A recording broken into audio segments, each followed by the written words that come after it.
गरुड़ भगवान जी से पुनर्जन्म के बारे में पूछते हैं।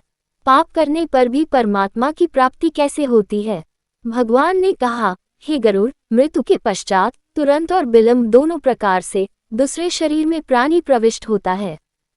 जो ज्योति स्वरूप जीव आत्मा विद्यमान रहता है, वह मृत्यु के बाद प्रेत आत्मा शरीर धारण कर लेता है और दशगात्र के जो पिंड दान दिए जाते हैं, उससे पिंडित शरीर बनता है।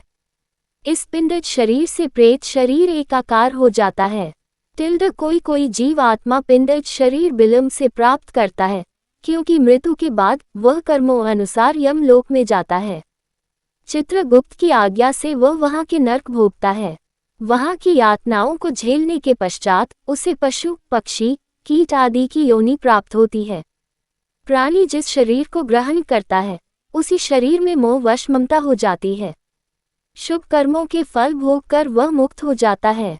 गरुड़ भगवान जी से जिज्ञासा करते हैं कि बहुत से पापों को करने पर भी इस संसार को पार कर प्राणी आपको कैसे प्राप्त कर सकता है? हे पक्षी राज, मनुष्य अपने अपने कर्म में रहकर संसिद्ध प्राप्त कर लेता है।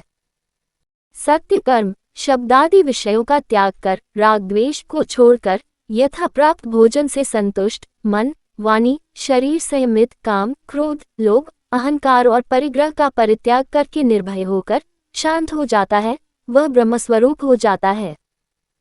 शरीर में 8 छिद्र हैं।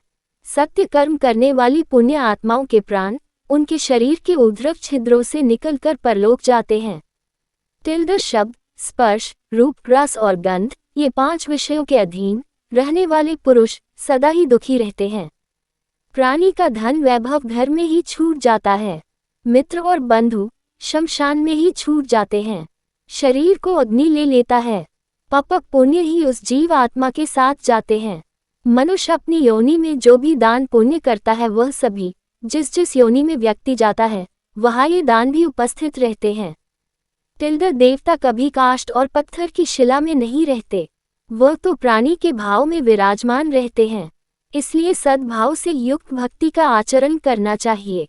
इस पृथ्वी पर दान, दम और दया ये 3 सत्य तत्व हैं।